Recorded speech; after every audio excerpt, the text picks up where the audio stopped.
Right, welcome to Talk Sport on Global Television, and today promises to be very exciting as we've got very big stories making the rounds in the exciting world of sport. I'll be giving you stories concerning one of Nigeria's upcoming, let's say one of Nigeria's deadliest strikers ever. He has scored 50 plus goals in the French league. We'll also be looking at the rivals for the Super Falcons, talking about the Bayern of South Africa, as they hope to get the ticket for Paris 2024. I'll be looking at that on other big stories making the rounds, as Manchester United is also going for a lot of buys as they look to revamp the Red Devil squad. I'm not alone. Some other person, co-anchor, who has some other very interesting stories making the rounds in the world of sport, is right by my side. Hello, good morning. Good morning, my brother. Yes, good morning, viewers. It's always amazing to be here with all of you, and we have big stories from the world of, football and boxing. We're touching everywhere, every angles this morning to bring you those exciting and juicy stories. Daniel Alves' wife came back to him. Oh, just boy. stating, Yeah. Get you more stories. Yeah, I think that story, a very interesting story. It tells you that some women are really wives and some women are not truly wives. Talking about Daniel Alves, that's where we were supposed to start from. But since he pressed that button, let's go there. We're talking about Daniel Alves, who, fast forward, he was at one time one of the best defenders in the La Liga in the world. He plays there for Brazil, and he played there for Barcelona, one of the strong men for Barcelona. And almost at the end of his career, he had one very sad night in Barcelona where he went to club, and one thing led to the other. And fast forward, after his career, the woman comes up to, frame rape case against him. And the wife that he had left or had separated from at the time when he was down and behind bars, this woman showed up, going to the court every day for him. And now he's out of prison and the wife is back with him. That's true love at the highest level. That's when people will want to run away from you because you've lost all your money, you're behind bars for something, no fame, no nothing, and she shows up. And she's a model, a supermodel, beautiful. So you wouldn't say she's poor, you wouldn't say she's not beautiful, so she had to go back. Yeah, like she has the money. It's not about the money this time. She's a wife. There are wives and there are wives. Like this lady is a wife. She had to put everything aside and just come back to support her husband, given the fact that, okay, it was a night thing and it was a mistake, but she's not using that to capitalize. And then okay, I want a divorce, I'm pushing for this, your that. Now she just had to come back to support him because, they said it's till death do us part. So it's just amazing what she's doing. All right, great, and we hope lessons are learned by all women of all shades and color, of all beauty, of all curves. This is what you do to your man, you do for your man, be there for him. All right, let's begin from the big story that has to do with the Nigerian player, OGC knee striker Terry Murphy. Is on his way to creating another Nigerian milestone in the French League One after reaching a landmark of 50 goals in their 2-1 loss at home against Nantes. Let's also let you know that Murphy scored a penalty to restore parity for Nice after Mathis Ablen had given Nantes a first half lead, but the visitors struck the winner in less than 5 minutes from the sport through Egypt's Mustafa Mohamed for an important victory. His 50th strike in 126 games now puts him third among Nigeria's highest goal scorers in the history of the French top flight. Former Super Eagles winger John Otaka, the attacker, leads with 59 goals in 239 games, while former Super Eagles striker Victor Ikweba is second with 55 goals in 170 games. With just 9 goals behind Otaka, in no time, Murphy can become the all-time Nigerian highest goal scorer in the French League One and has played lesser number of games than Otaka and Ikweba put together. Let's let you know that Murphy League One journey began with FC Lorient, where he scored 34 goals in 84 games and has now added 16 since initially joining Nice on loan last January. The 24-year-old joined Nice permanently from Lorient in the summer of 2023. And just to let you know that this same man has been getting kudos from Nigerians because he took time out to take palliatives, food items to his community where he hails from. And that's what you do when you're a top striker. You're scoring goals and you're going back home, you're giving back to your community where you hail from. That's amazing. Like, I'm so happy for him as a person, and I'm also happy for the Super Eagles because we have qualities now. We have a lot of strikers that we can use if Victor Osimhen is not around, yeah. and Daniel Awoni is not around. We have other strikers who we can use that are actually delivering.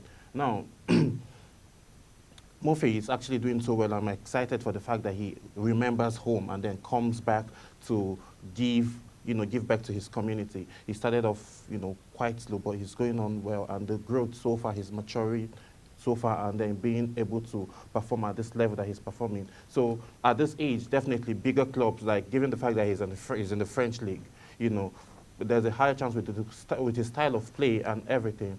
PSG might be looking out for him, and other big clubs as well, because this is the kind of striker that every club wants. Someone that comes and delivers week in, week out, day in, day out, without no excuses. So I'm super excited for him as a person and for his growth so far. And I'm also excited for the Super Eagles because we have more qualities now that we can use in terms of our competitions that will be coming up, qualifiers, World Cup qualifiers, and other competitions that will be coming in, subsequently. So I'm just so excited for his growth so far.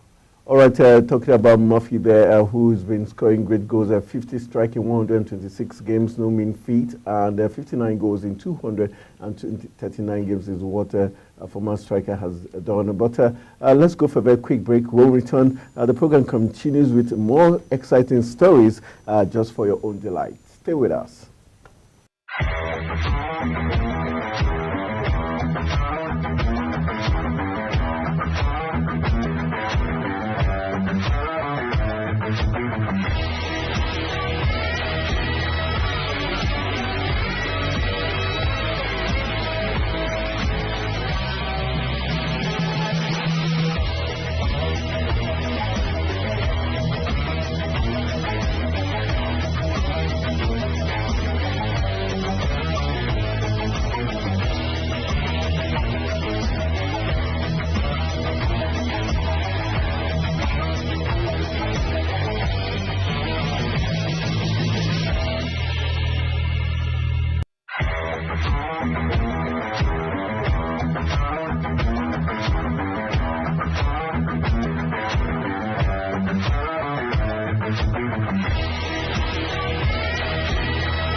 Right, welcome back to Talk Sport on Global Television from Terry Murphy, who has been terrific with his goal-scoring exploits, hitting 50 goals in the French League. He's now been fit, and we're hoping he's going to be doing that for the Super Eagles of Nigeria, especially when we begin our qualifiers for the 2026 World Cup. All right, let's go to the continent where we're talking Confederation Cup, and one coach is talking really strong this morning. His name Stanley Eguma. Eguma is in the news this morning. Let's tell you that Eguma is eyeing Confederation Cup final after USM slim lead. Let's give you the big story that Rivers United coach Stanley Eguma remains optimistic that his team can weather the storm and reach the finals of this season's CAF Confederations Cup despite holding a slim 1-0 advantage in the first leg of the quarterfinals clash against champions USM Oga from Algeria. Meanwhile, Augustine Oke-Japa's 10-minute striker was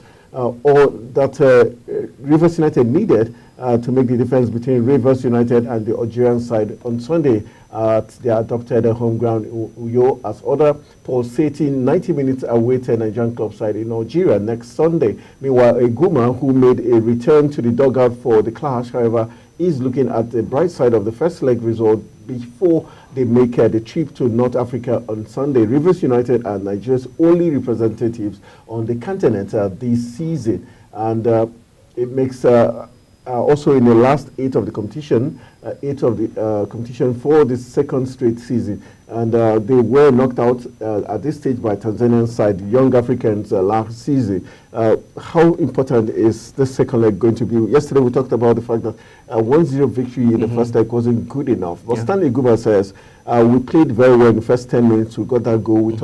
He thought his team was going to build up on that momentum and get more goals, but they did not take their chances. That's my problem with them. They had chances to score. They dominated the game. They dominated the game.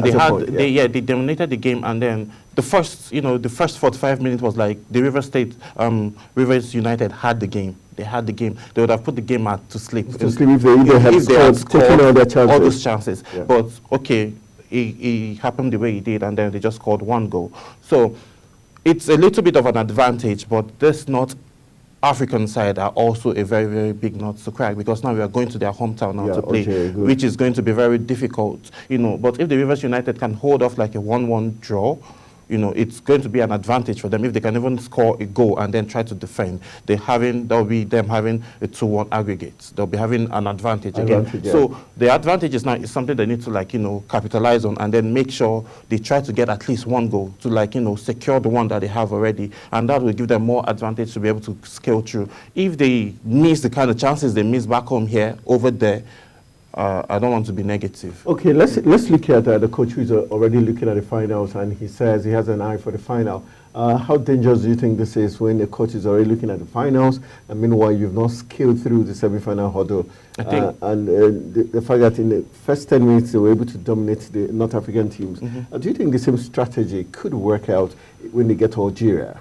Early goals are very, very, it's demoralizing to the opposing team. Yeah, so if you get an early goal, it gives you a higher momentum to keep going, which was what the Rivers United had. And then they didn't just make the most of it when they had opportunities to score. So at this point now, if they go in with the same momentum and then luckily get to score another early goal, these guys are home. They would come out with everything they have. Sure. They'll come out with everything they have to score. And then at least if they don't even win the game, but they will try to equalize. And the moment they equalize, it's going to be, a different ball game.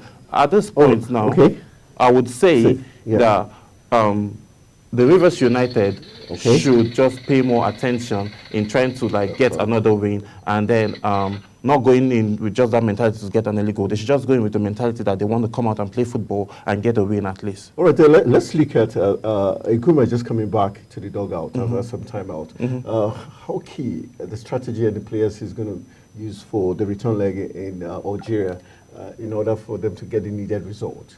It's very key that, it's good that Austin Kuma, was out a bit, and then he's coming back fresh out, and then with so much energy, and now he looks fit. He looks fit like he does, like he did, before he went out. But I think now it's actually very key for the coach to like make sure and then, you know, have a different strategy, have a different tactics that is going to, that the Algerian side wouldn't see, and then capitalize on that.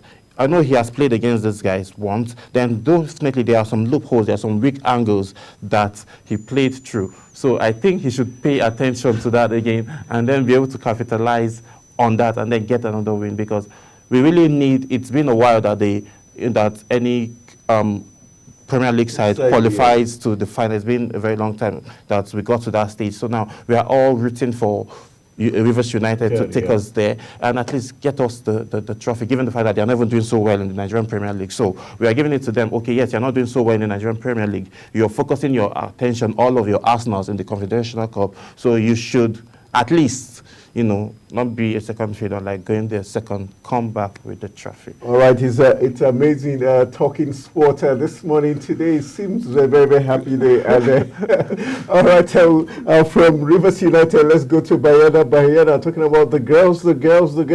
Yes, it's Bayana versus the Super Falcons of Nigeria. And I want to say all our fans, sports fans listening, those in Lokoja and different parts of the country, we really appreciate your effort to join us on Talk Sport and watching us live via YouTube and all other platforms. We're truly grateful. Thank you for always being part of Talk Sport, especially Aisha. Thank you for joining me this morning as we talk sport this morning. All right, let's move on. Talking about the big game between the Bayana of South Africa and the Super Falcons of Nigeria. It's on Friday. MKO Abiola Stadium is where the venue is. And what is at stake is the ticket for Olympic Games at Paris 2024. That's the big news this morning. Let's give you the news that Bayana goalkeeper Kelena Swart feels it is an advantage for them to start by facing Nigeria away in the last round of the Olympics qualifiers, aiming to use the likely hostile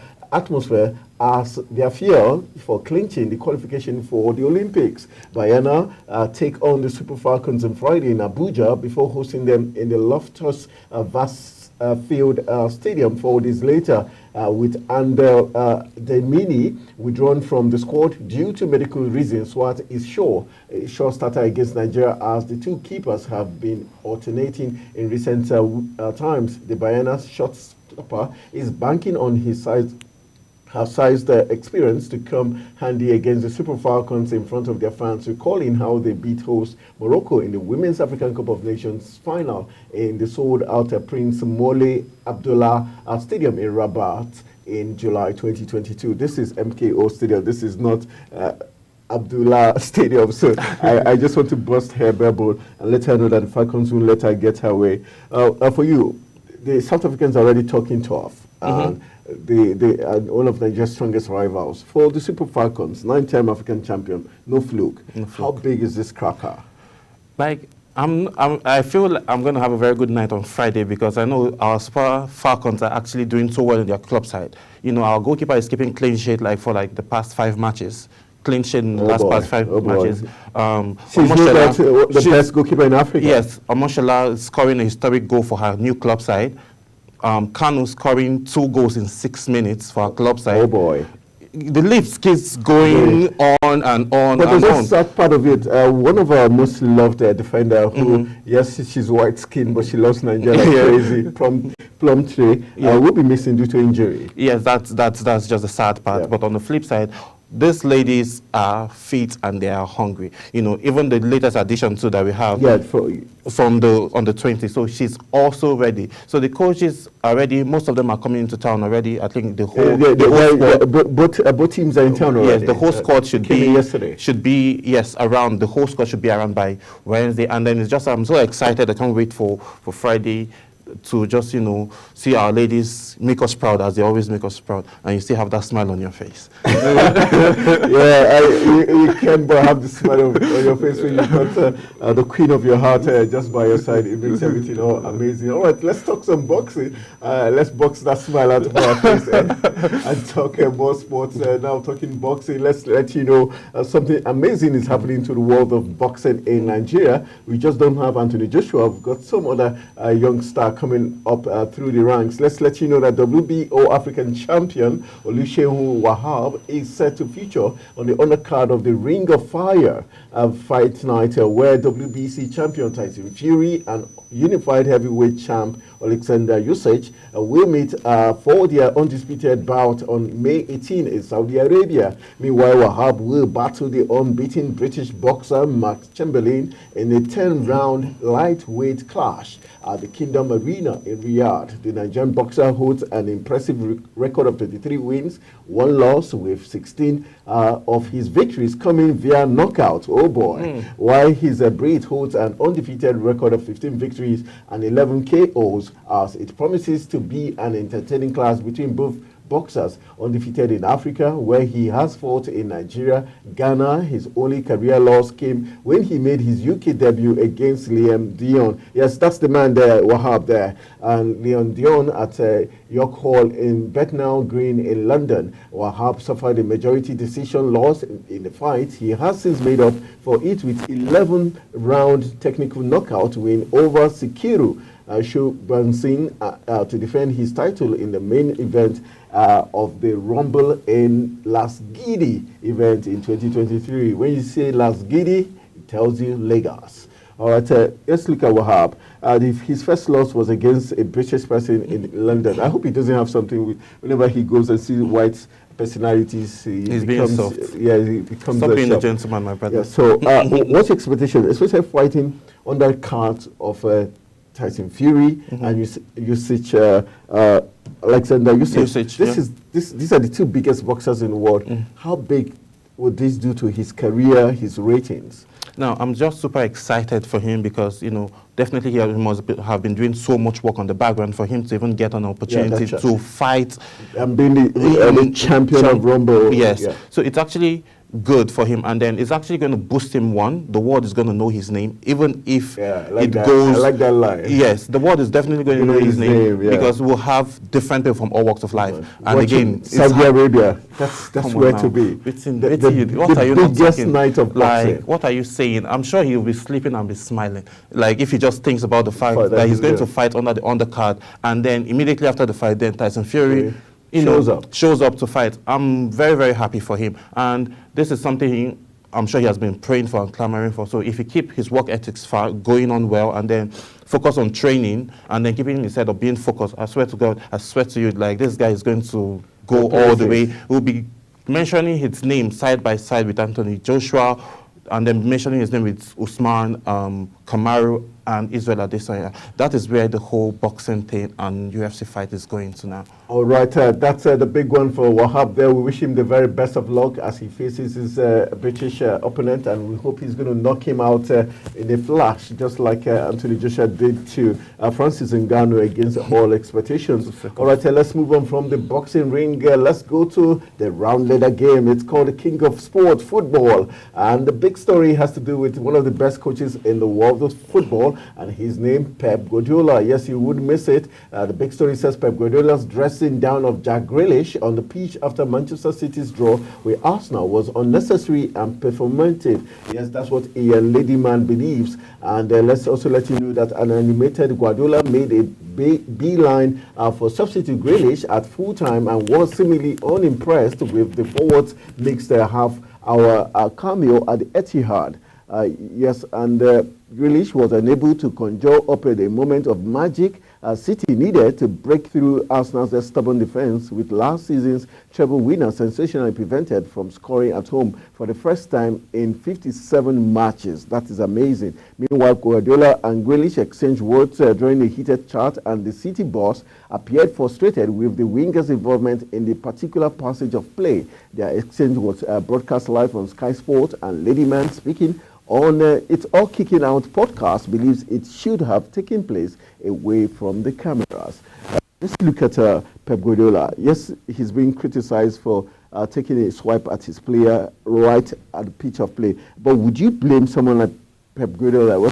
Football is passionate, it is emotion-driven. Guardiola is a player, is someone who has played the game, highest level, played for Barcelona, tiki-taka, so he knows where a pass. He knows when a tackle should come. Would you blame him for spot on to his player. This is what you're supposed to do. I'm not blaming him at all for 1 second, because obviously he has never been like this towards Greenwich before. So obviously Greenwich was definitely doing something wrong, and like they say, saying and spare the rod and then spoil the child. Yeah. It's not about doing that. You're not doing it right. You're not getting your job done. He's just correcting him and telling him, you need to do this way. From the pictures that we are shown, he was just showing directions. We are supposed to do this at this point, do this at this point. Like you said, he's a professional player and then has been a coach, so he knows when tackles come and passes should go. So obviously Greenwich was doing something wrong, and then he just needed to correct that so that they all get the win that they want, because they are number 3 now on the table. Guardiola wants to be at the top of the table. True. So he needs everybody, all hands on deck, for that to be able to happen. So him going at Greenwich like that is because Greenwich wasn't doing his job properly, and he just wanted him to do better, because if he was doing better, he wouldn't be on his case like that.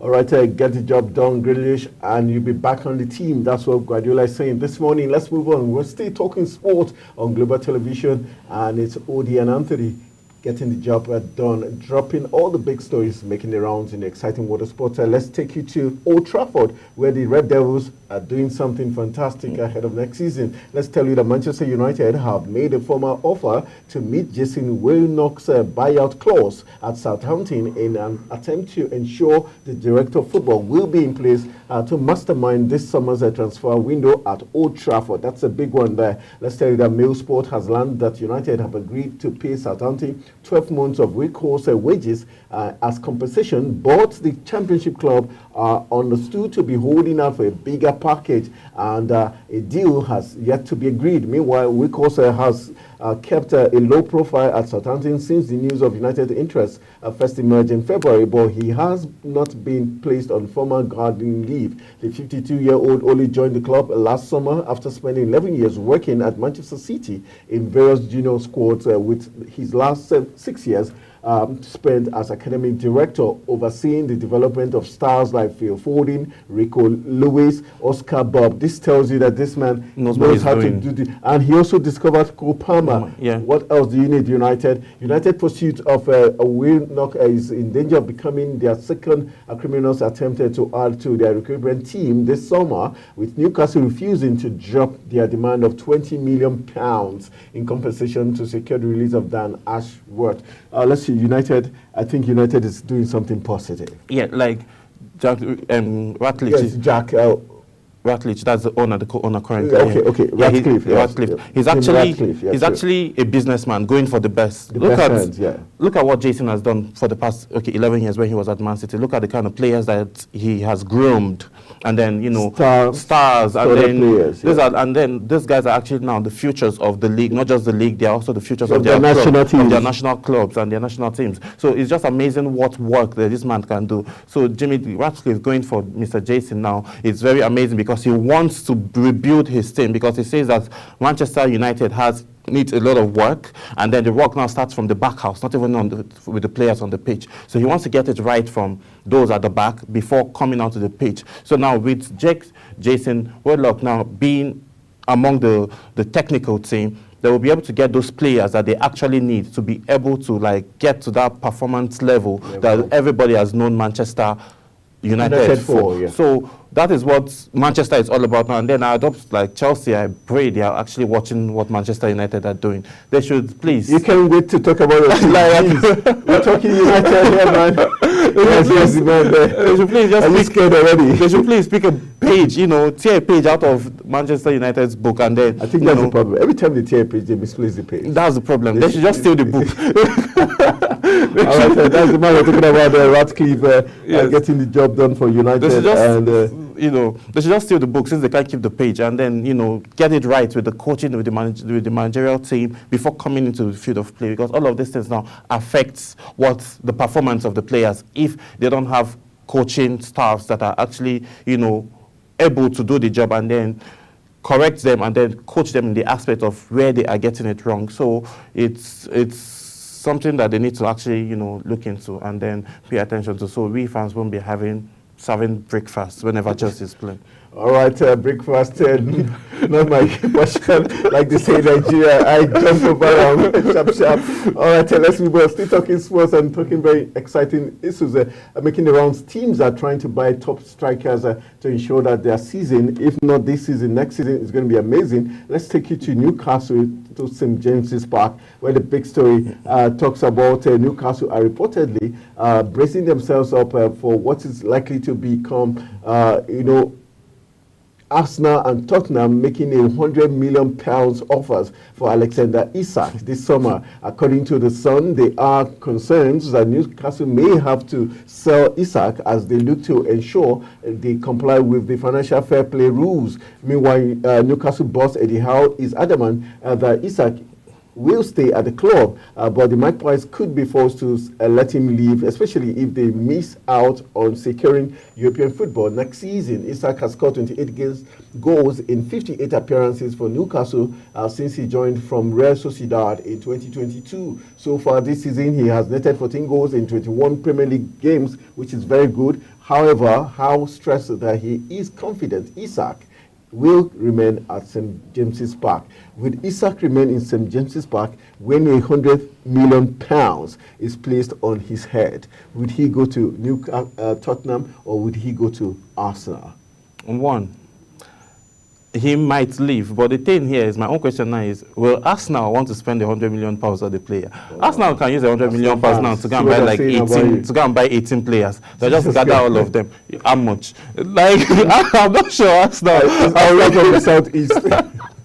I'm not sure Arsenal would want to spend that so much on one player, but Tottenham might spend that. Israel is actually doing well. He's like at the peak of his goals in 58 matches, which is that's a good return. Very, very good return. Like very, very good return. So he might leave, but if he's loyal to Newcastle, then he will decide to stay. But now, these days, people are not even loyal when it comes to money anymore. So I think he might just make a move because there's a whole lot of money for him to just, All right, some people are gainfully employed, some people are not gainfully employed, but whichever divide you stand in, just know your presence and the love you share, is priceless. All right, we're also still sending these messages to our fans who are still watching and joining us on TalkSport. We want to let you know, even though you're gainfully unemployed, we are happy you're watching TalkSport, you're listening to us. We love you like crazy. All right, let's move on to other big stories making the rounds. Let's move to this story. Still talking about the man Isak. He's in the news this morning. Let's let you know that Eddie Howe says Newcastle have no intention of listening to offers to Alexander Isak this summer. The Sweden striker, a £63 million club record buy in 2022, took his tally for the season to 18 with a pair of penalties during Saturday's 4-3 win over West Ham. Isak is attracting interest from Arsenal, among others. Newcastle Chief Executive Darren Eagles said in January that every player has their price, given the need to trade in the world of profit and sustainability rules. All right, with Callum Wilson still sidelined with a Pretoria issue, how is reliant on Isak as the only fit centre forward. This was his fifth straight full game for the club record and country, and he is beginning to answer doubts over his ability to stay fit. All right, the coach has come out to tell us that Isak is not going anywhere. He's not going anywhere. If you're the one, is it the coach or the money? No.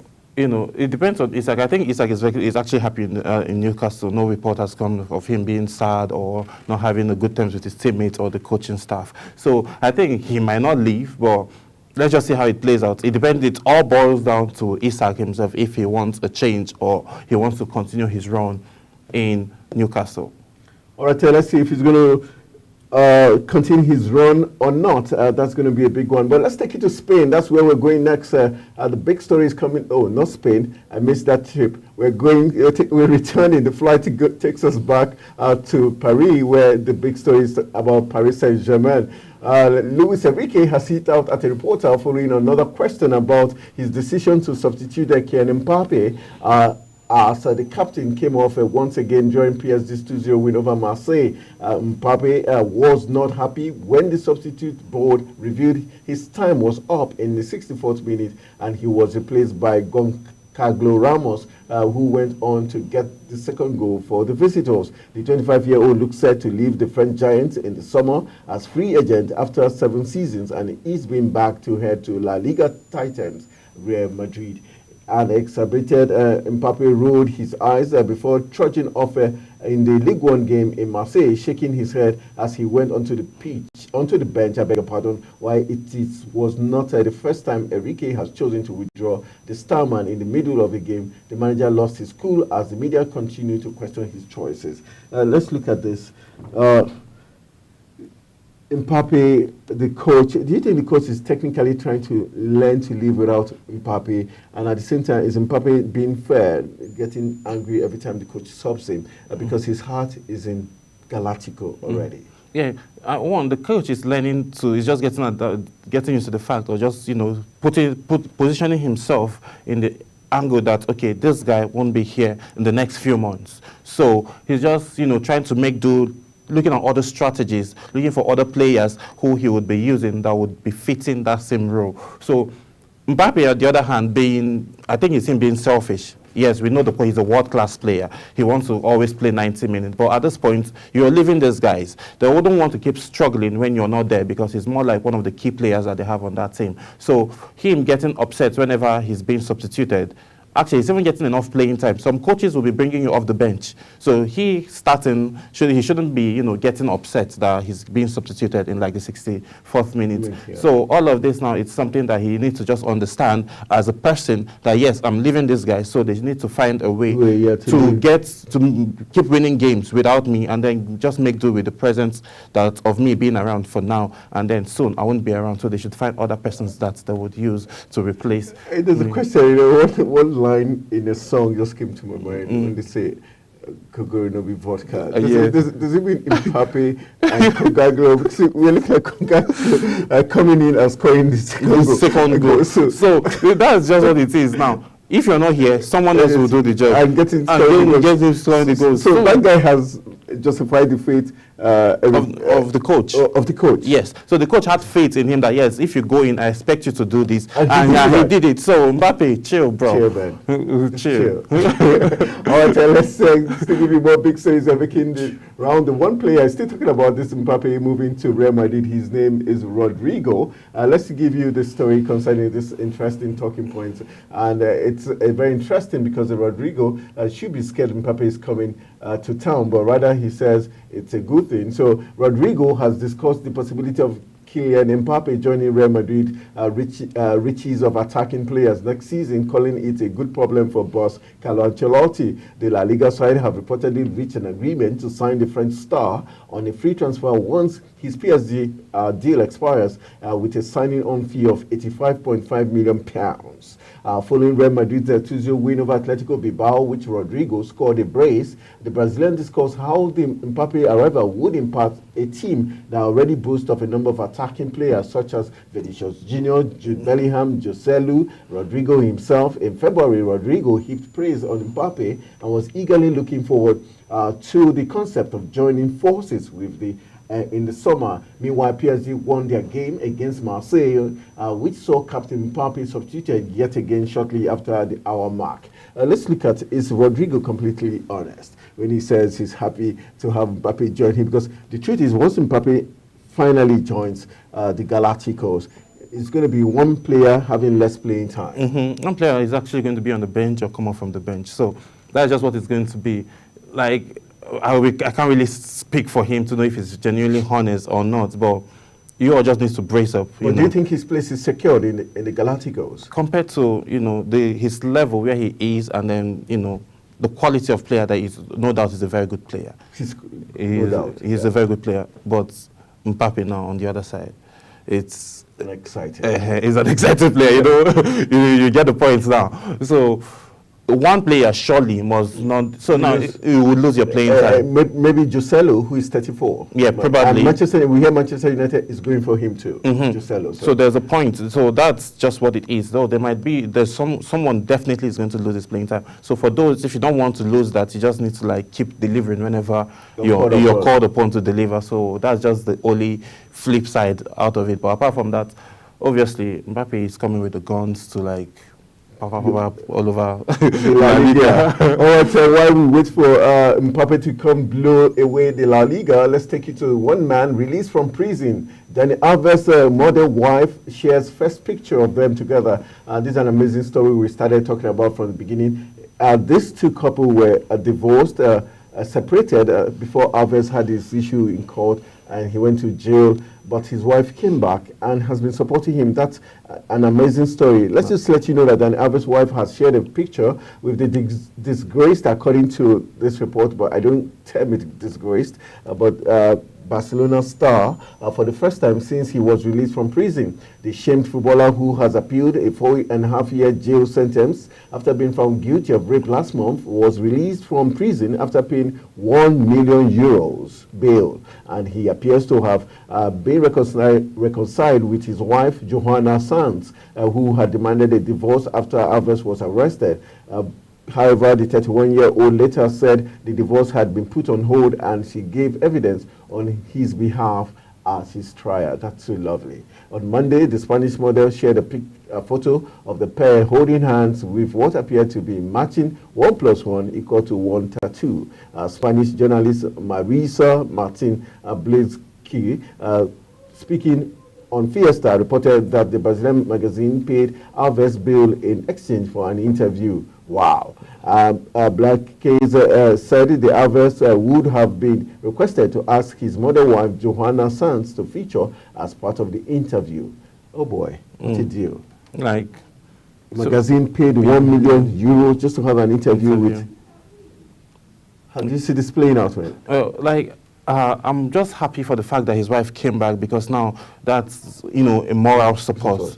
Yeah. That's actually what Daniel Alves needs now. He just needs, friends and family being around him, because this is, this is someone who is up there, and then now you're being dragged all over the media for, this moment of weakness. So I'm just excited for him that the wife is there, and then for the magazine to pay that amount just to have an interview shows that they really want to know what the truth is, and then they actually value him and the wife as individuals. So I'm just excited that his wife is back with him to cheer him up, and then I hope they don't get the divorce afterwards, though. Oh, obviously, they're back for good. Let's move on to other big stories there. The special one is in the news. This one, we're talking to Jose Mourinho, and one coach is saying, I will never celebrate like Jose Mourinho.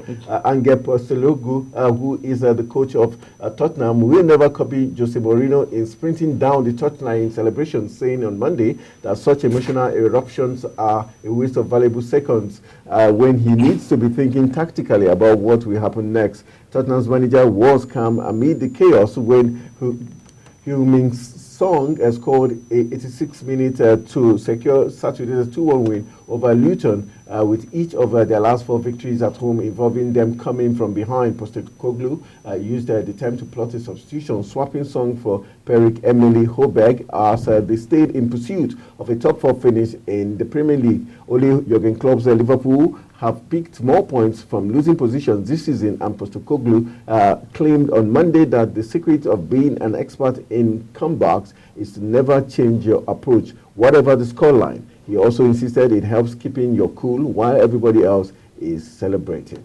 But is he completely right? Is it a crime to celebrate like Jose Mourinho on the touchline? It gives the media something to look forward to. It excites the fans also.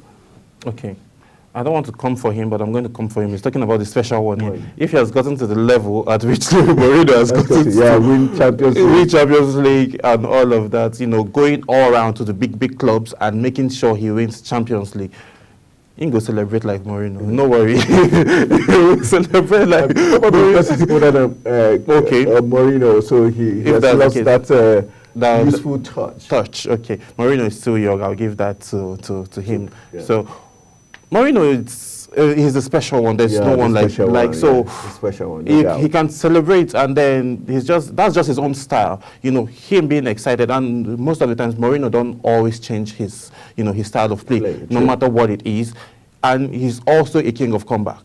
He has done it with Chelsea when he was losing. He came back, won the game. He did that with Real Madrid. He did that with Porto. He did that with Inter Milan. So, All right, so the special one is still the special one. All right, let's move on. Let's talk about some other big stories. And we've got a company in the news this morning. Burnley boss Vincent Kompany has said that the standard of refereeing in the Premier League hasn't been good enough this season. Kompany was sent off during Saturday's 2-2 draw away to Chelsea for his protest against a penalty decision, which also led to defender Laurent Assanon seeing red. The latest in a string of incidences Kompany believes have gone against the relegation battling Clarets. Kompany said he spoke to referee Dan in England after Saturday's match to apologize for his choice of words at the time, and he has also had a number of discussions with referees Chief Howard.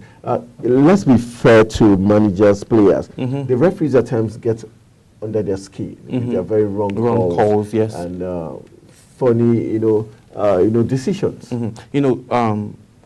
Kompany was just a player a few seasons ago, yes, from Man City, not just any other team, and he was the captain. So he understands all these things. So him now as a coach, experiencing the same thing, most of the times it can happen as a player, and then the referee will say, we missed the call, we didn't see it, and then you just have to deal with it. So now, as a coach sitting on the sideline, trying to make sure that your team gets to win, and then you see the same kind of... That's the red card he was given. So look at his face over there. It's clearly showing that this is a call that was miscalled. So at the end of the day, we all just need to, get your emotions together and then use your words, properly, because I'm sure, though his team got a draw, but I'm sure that this actually kind of broke the team spirit down a little. All right, let's take you to Germany, where one man is speaking. His name Hamann is in the news this morning, and the former Bayern Munich star has led the calls for Thomas Tuchel to leave the club early following their latest defeat. Tuchel's side lost yet again at the weekend, falling to a 2-0 loss at the hands of Borussia Dortmund as they fell 13 points adrift of Bundesliga leaders Bayer Leverkusen. The German admitted defeat in the race for the title after the game, congratulating Xabi Alonso's outfit in the title success despite their team being 7 games and 21 points still to play for. He will leave the club at the end of the season, having been sacked earlier this year, but was kept until the end of the campaign, despite it looking like the club will concede their first Bundesliga title for 12 years. On the back of the 2-0 loss to Dortmund on Saturday, former Munich man Didi Hamann has called for the change to be made early to give them the best chance of proceeding in the Champions League. Let's look at what Hamann is saying. If you look at on the flip side, Hamann might just be right, because it looks like we've got Thomas Tuchel has already given up on Bayern, even catching up, even before this 2-0 loss. And now they're 13 points adrift of leaders Bayer Leverkusen. But we know football, 7 games, 21 points. It's a big one. You can still catch up and even win the league. But now that the coach has given up, that's a very sad commentary. It's obviously very, very sad because, okay, Tuchel has to leave. I don't know. As a coach, you're saying this. And you have 21 points. You have 21 games to play. You even have 21 points to get. And meanwhile, you have 7 games to play.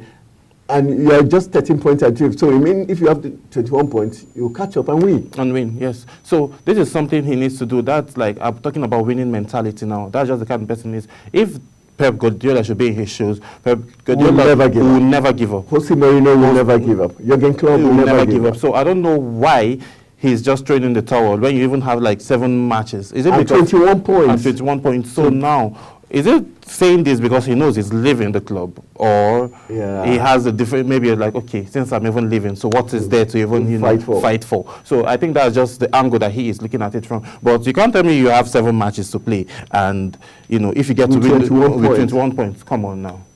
So do you think Hamann is right saying he should already go rather than wait till the end of the season? If it's possible, for me, I would tell you, don't worry, just stay at home.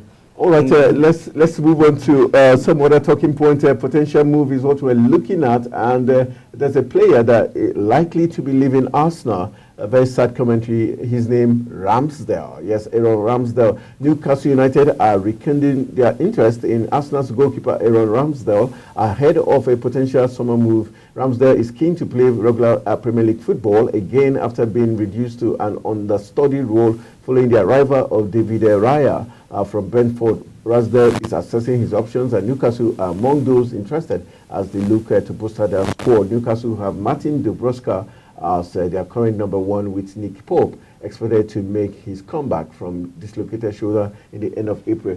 Wouldn't it be kind of not wise if Ramsdale decides to go to Newcastle, where you have Dubravka with their number one, you have Nick Pope, who is also England goalkeeper number two. How difficult is he in? Should he stay with Arsenal and keep praying every day for Raya to get injured to get the chance to get back?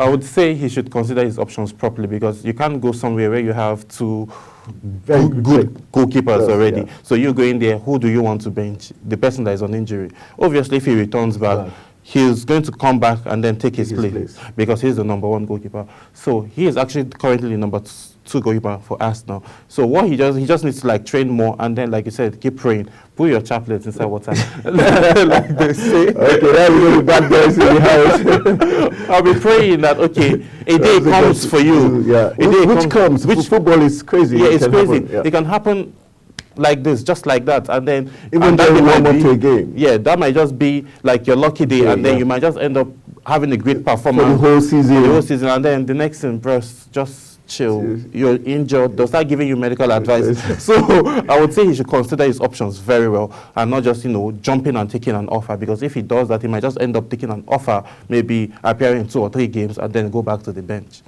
Very sad. Tell us, yes, that's the man there, Ramsdale. We're advising you. He says, put your chaplet in the water and pray hard for Raya to get injured. Let's go do some boxing, uppercut. But this is telling you the big story now. We're talking boxing. Muhammad Ali is in the news this morning. Let's tell you that boxing is making big rounds and big money even years after. A special pair of boxing shorts worn by the greatest to ever step in the ring could fetch some big bucks at auction in the coming days. Take my word for that. Muhammad Ali's trunks that he wore in the Thriller in Manila against Joe Frazier, one of the most storied fights in boxing history, are up for sale at the Sotheby's base in the New York City, with the current bid on the iconic piece of memorabilia sitting at £3.8 million. Boy, for just the boxers, man. It could fetch in a range between $4 to $6 million by the time the lot closes in April 12th. The bout is universally regarded as one of the greatest and the most brutal fights in the history of professional boxing, going 14 rounds in sweltering 120 Fahrenheit. That's at 49 degrees Celsius. Yes. It ended after Frazier's cornermen told the referee to stop the fight. Frazier's trainer, Eddie Fauch, decided to call the fight after seeing the result of the 14th round, where Ali hit him with a fury of punches that left Smoking Joe barely able to see. You can see his eyes closed, like someone who has just taken some, okay. All right, that's let's look at this making money machine. Frazier, his eyes all closed from he looks the bashing. sleepy. Yeah, he looks really sleepy. So actually, those shots going for that amount, Muhammad Ali was like one of the greatest, I think, one of the boxers of all time. So is the pair of Jordans. Okay, so Muhammad Ali is actually one of the greatest boxers, obviously, and then his shots not going at that amount is 3.8 compared to $6 million. Like that's a whole lot. Like that's legendary shots right there. And people like I'm sure people like Mayweather will be having their eyes on shots like that, because that's greatness. And shots like that are not even been worn. They've kind of frame it and then put it on the wall in the house. So that's what great players do. Would you go to bid for it? I'll just talk to my accountant and see what he does. All right. So once it's bought by OD, I need financial advisors for this one. We can call the anti-graft agencies to come get their job done.